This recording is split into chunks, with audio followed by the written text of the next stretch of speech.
Olá, olá! Universo Acadêmico no ar. Fique com a gente. A insegurança nas escolas preocupa a todos. O ataque a crianças de uma creche em Blumenau, em Santa Catarina, chocou o país. Aqui em Santa Maria, escolas estão adotando medidas de segurança, como catracas e instalação de botões de pânico, além do reforço no policiamento. Diante de tudo isso, como fica o sentimento das famílias? E qual é o papel da mídia nisso tudo, já que a disseminação de notícias falsas tem agravado a situação? Para discutirmos esse assunto, recebemos no estúdio a professora Fernanda Jäger, do curso de Psicologia aqui da UFN, e o professor Yuri Lamel, coordenador do curso de Jornalismo. Sejam bem-vindos. Obrigada. Professora Fernanda, não tem como a gente negar, que um sentimento de pânico se instalou em todos nós, em todas as famílias. Como que a gente lida com esse sentimento, com esse medo? Bom, Bruna, em primeiro lugar, é muito importante que as famílias elas se preparem para orientar as crianças, para acompanhar as crianças.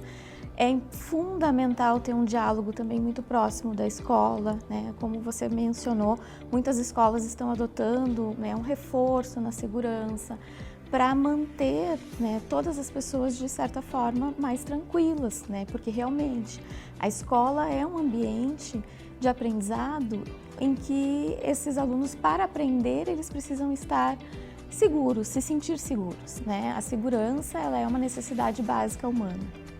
Então, é fundamental que a criança ela esteja se sentindo segura e que esse ambiente ele seja favorável. É muito comum as crianças, após terem acesso a esse tipo de notícia, assim como as próprias famílias, terem um pouco de receio e ficarem se sentindo com medo, se sentirem inseguranças e também um medo de ir à aula. Isso pode acontecer. Mas vai depender muito do manejo que tanto a escola, através dos seus profissionais, quanto a própria família tiverem em relação à criança. Isso vai ser significativo para que essa criança se sinta segura para voltar ou para ir para esse espaço. E essas informações, muitas vezes falsas, acabam agravando toda essa situação, professor Yuri? Pergunto para o senhor essa questão, então, do papel da mídia, Além de informar, claro, que a gente sabe a importância, também agora a gente vive num outro momento que é das fake news, Como é que a mídia fica nisso tudo? A mídia, a imprensa, sempre foi importante para as democracias e agora, mais do que nunca, por causa das redes sociais, dos aplicativos de mensagem, que são ferramentas que facilitam a proliferação das notícias falsas, que o pessoal chama agora de fake news. Lembrando que fake news, notícias falsas, não é nada novo. Isso existe há muito tempo atrás, desde antes do jornalismo, inclusive, Nós temos aí na história, por exemplo, casos de políticos na época dos gregos e romanos que usavam fake news para atingir um oponente, ou até generais militares que usavam também fake news para ganhar guerras. Mas o que acontece é que hoje em dia, com as ferramentas digitais, as fake news se proliferam absurdamente rápido, muito rápido, A ponto da pessoa que é vítima da fake news não ter tempo de desmentir, E hoje qualquer pessoa pode criar uma fake news e espalhar. Então, por isso que a mídia profissional ela acaba ganhando ainda mais importância. Por quê? Porque a imprensa ela tem como regra primordial publicar apenas aquilo que foi apurado, aquilo que foi verificado se é verdade ou não, E hoje em dia qualquer pessoa pode usar as ferramentas digitais, computadores, celulares e redes sociais para criar páginas que parecem com veículos da imprensa, E muitas vezes essas páginas que se proliferam aí aos montes, elas tentam ganhar audiência por meio da notícia mais rápida possível, E isso é um grande problema. Por quê? Porque daqui a pouco surge uma fake news de uma invasão numa escola e essas páginas elas fazem o quê? Elas espalham sem verificar antes se é verdade ou não. Então por isso que é muito importante que as pessoas tenham em mente que a gente não pode simplesmente acreditar em qualquer página que está nas redes sociais e, principalmente, não se pode espalhar essas mensagens, Eu vi esses dias agora, essa semana, uma notícia sobre algumas fake news que estão surgindo de invasão de escolas, em algumas prefeituras aí, e eu vi uma notícia que a prefeitura de uma cidade lá do Rio de Janeiro se reuniu com a polícia para ver o que fazer nesses casos, e eles estão, por exemplo, buscando penalizar não apenas quem cria fake news, mas também quem espalha fake news. E às vezes as pessoas espalham sem querer, na inocência, querendo ajudar os outros. Então, cuidado, se você quer ajudar os outros, não espalhe uma notícia que não seja de um veículo da imprensa profissional.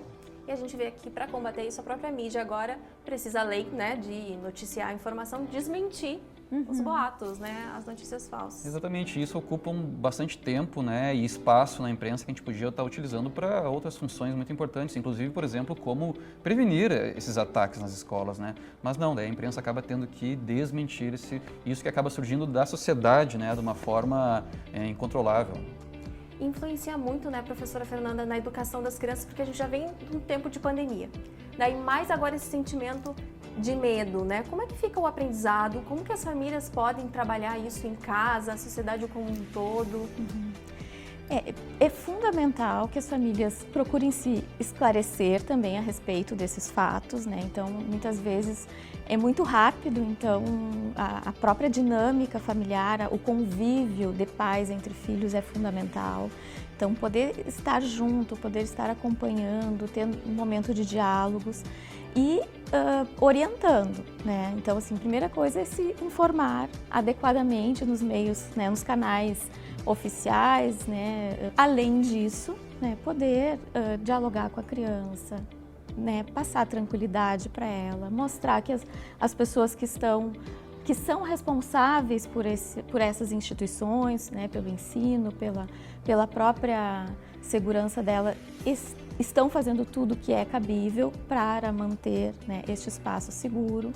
Então, acho que confiar também nas nossas instituições que estão aí para cuidar, né, da nossa vida em sociedade, né, essa vida que a gente precisa ter, né, paz, tranquilidade e, principalmente, Bruna, eu acho que dentro das próprias escolas, ter o profissional, não só da psicologia, mas também os outros profissionais que são responsáveis pelo cuidado dos alunos, que estejam próximos para identificar situações, né, em que há alguma situação de risco. Por exemplo, aquela estudante que sofre algum tipo de bullying, aquele estudante que está mais quietinho, aquele estudante que está, de repente, se sentindo muito intranquilo em estar dentro da escola e poder ajudar, né, essa criança ou esse adolescente a enfrentar esse momento. Então, me parece que é fundamental estar atento ao que está ocorrendo com a criança e poder, então, acompanhar esse processo de uma maneira mais tranquila possível. E nós viemos realmente de um momento de pandemia, né, em que foi um momento de muito sofrimento para os estudantes, né, ficar longe, ficar afastado dos amigos, né, a socialização das crianças e adolescentes nesse período foi muito fragilizada, né, os adultos ainda seguiram com as suas atividades, mas as crianças e adolescentes ficaram bastante afastados. Então, esse retornar para a escola, esse estar seguro na escola, se sentir pertencente a esse local é importantíssimo para o seu desenvolvimento favorável.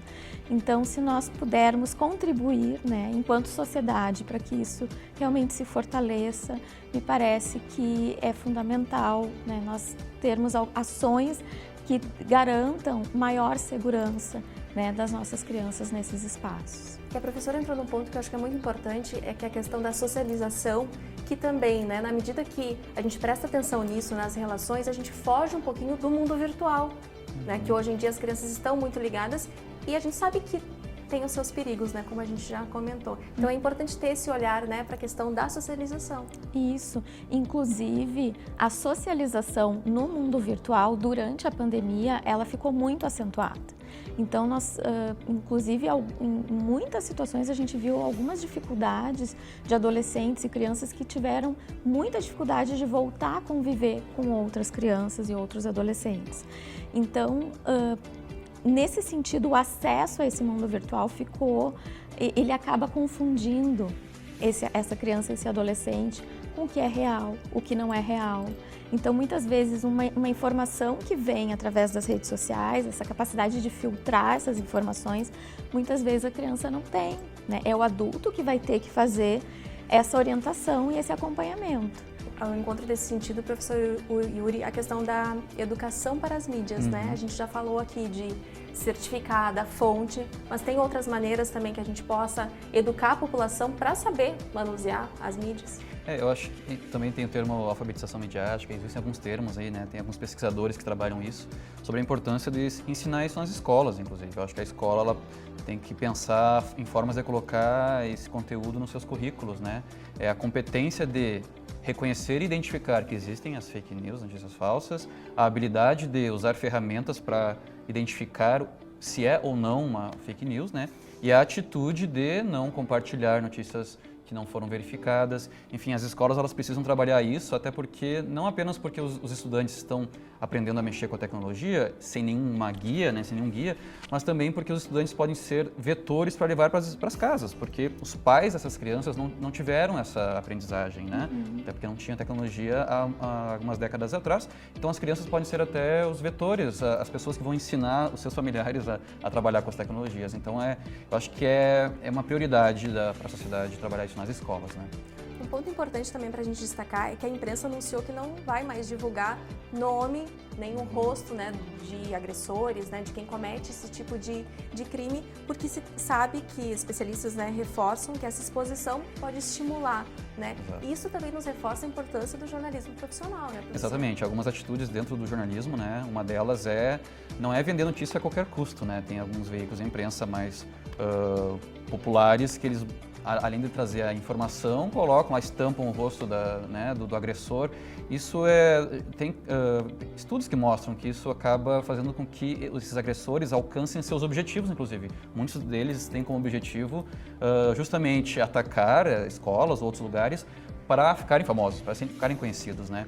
E no momento que a imprensa divulga o rosto dessas pessoas, elas alcançam seus objetivos e incentivam outras pessoas a fazerem a mesma coisa. Então, nessa semana, com o ataque na escola de Blumenau, chamou a atenção que alguns veículos de imprensa famosos, como o Estadão, por exemplo, divulgaram a informação, né, de que eles não vão divulgar o rosto, embora eles tenham essa imagem, não vão divulgar o rosto, né, do agressor, por uma questão não apenas ética, mas também para evitar novos ataques, né, e evitar que se tornem celebridades em alguns nichos aí, né? Acho que essa é a questão, né? Responsabilidade, atenção, né, junto às famílias, orientação, é importante em todos os sentidos. E atenção também a esses adolescentes que estão, né, o adolescente ele está vivenciando um momento de crise, né, um momento em que ele tem muitas transformações ocorrendo na vida dele e muitas vezes é um momento de vida onde eles acabam por experienciar algumas situações, reviver alguns conflitos. E frente a uma situação como essa, podem vir a se identificar, né? Porque aquele agressor, ele tem uma história semelhante à minha história. Então, esse é um cuidado importante que a gente tem que ter, porque muitas vezes esses adolescentes que estão vivenciando situações difíceis, conflitivas, podem vir a se identificar. Então, realmente é necessário que se tenha um certo cuidado na divulgação, né, dessas informações. E mais uma razão para se fazer educação sobre as mídias nas escolas, porque não adianta a imprensa não divulgar o rosto, mas as pessoas... Exato. Se elas adquirem a imagem, elas vão acabar, os alunos, os estudantes, né, as crianças, vão acabar eles mesmos divulgando essa imagem nas redes sociais, porque hoje todo mundo tem a capacidade de divulgar e compartilhar informações, os celulares têm câmeras, né, internet, enfim. Então a gente tem que ensinar eles não apenas a identificar as fake news, mas também a não produzirem fake news, né? Com certeza. Professora Fernanda Jäger, do curso de Psicologia aqui da Universidade, professor Yuri Lame, o coordenador do curso de Jornalismo, muito obrigada pela presença de vocês na discussão desse assunto tão importante. Com certeza. Obrigado. Obrigada. Agora a gente fala de um assunto que vem do curso de Farmácia. O curso de Farmácia da UFN realiza o 3º ciclo de palestras. O projeto promove a troca de conhecimento com pesquisadores sobre muitas temáticas da graduação. O primeiro encontro abordou a fabricação de medicamentos por impressão 3D. A indústria farmacêutica produz medicamentos em tamanho e dose padrão. A gente nem sabe, mas em algumas situações acaba tomando uma quantidade maior de remédio para ter o mesmo efeito se ela fosse menor. Ela calcula uma dose média que o indivíduo vai precisar, né? Levando em consideração uma altura padrão, um peso padrão, né? E é isso que a gente está pensando hoje no século XXI que uma pessoa que tem 1,90 m e uma pessoa que tem 1,60 m, obviamente vão ter pesos diferentes, a necessidade em miligramas, né, ou microgramas do fármaco também vai ser diferente. A tecnologia vai mudar isso no futuro. É o que sugere a produção de remédios por meio da impressão 3D. Nos últimos 5 anos, as pesquisas mostram que esta máquina aí terá a capacidade de personalizar o tratamento. A dosagem exata para cada paciente ficará pronta em minutos. As primeiras delas já fazem isso no Reino Unido e prometem uma nova relação entre o mercado farmacêutico e o consumidor. Pegando a impressão 3D, em geral existem 7 técnicas diferentes, mas as principais aplicadas na farmácia são 4. Essa que eu comentei, né, que usa calor. Tem algumas que usam leito de pós lá, que vai usar como se fosse uma cola, né? Vai injetando uma cola para formar o imprimido. Outros que partem de semissólido, de um gel, de um creme, para depois formar. Então, existem diferentes técnicas que têm sido estudadas. O professor Rui também trabalha aliando, né, 2 importantes ferramentas da tecnologia farmacêutica, que é a impressão 3D com a nanotecnologia. Então, utilizando essas 2 estratégias, é possível, né, cada vez mais personalizar os tratamentos, focar ele para alvos específicos, diminuir efeitos adversos, também a questão ambiental, né, de desperdício, diminuição de dose, todo esse contexto está envolvido. A inovação vai permitir o controle com que o princípio ativo é absorvido pelo corpo. Além disso, vai ajudar pessoas que precisam tomar vários medicamentos, como pacientes idosos, oncológicos, com doenças mentais e crônicas. Pacientes que estão internados, dependendo do tipo de medicamento, eles precisam que a quantidade de fármaco, né, de substância que chega na corrente sanguínea, ela seja dosada para que seja feito esse ajuste da dose. Isso, então, pode ser feito através da produção, né, por impressão 3D. A fabricação pelo método 3D foi o assunto do 3º ciclo de palestras do curso de farmácia da UFN. Até novembro deste ano, um encontro mensal da graduação vai discutir outros temas ligados ao mercado de trabalho e à atuação farmacêutica. Tudo leva a crer que está surgindo um novo nicho de mercado e quem estiver preparado vai ter a sua colocação. Por isso que é importante, né, os alunos da farmácia estarem cientes disso, né, e buscarem a formação, quem tem o interesse e gosta dessa área, né? Os encontros são abertos à comunidade. A programação completa está no site ufn.edu.br. É a chance de descobrir o futuro sobre os tratamentos de saúde bem ao nosso alcance. É o avanço da ciência e da tecnologia. E a graduação em farmácia é um dos cursos oferecidos pelo Vestibular de Inverno 2023 da UFN. Olha só como você pode se inscrever nos mais de 30 cursos ofertados.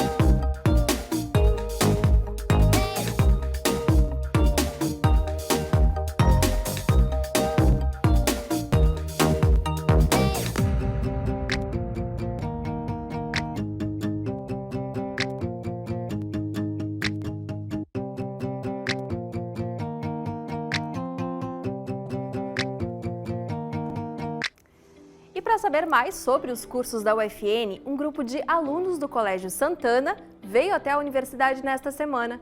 Os estudantes conheceram o curso de jornalismo e publicidade e propaganda aqui no prédio 14. A turma é do 2º ano e do itinerário formativo das ciências humanas. Os alunos visitaram os laboratórios de rádio, foto, estúdio de televisão e agência de notícias, e também a GEMA, que é a agência da APP. Os estudantes foram recebidos pelos professores e pelos acadêmicos, que contaram sobre a experiência vivida nos cursos de comunicação. Esta edição do Universo Acadêmico fica por aqui. Você também pode conferir a nossa programação pelas redes sociais que aparecem aí na tela. Um beijo grande e até mais!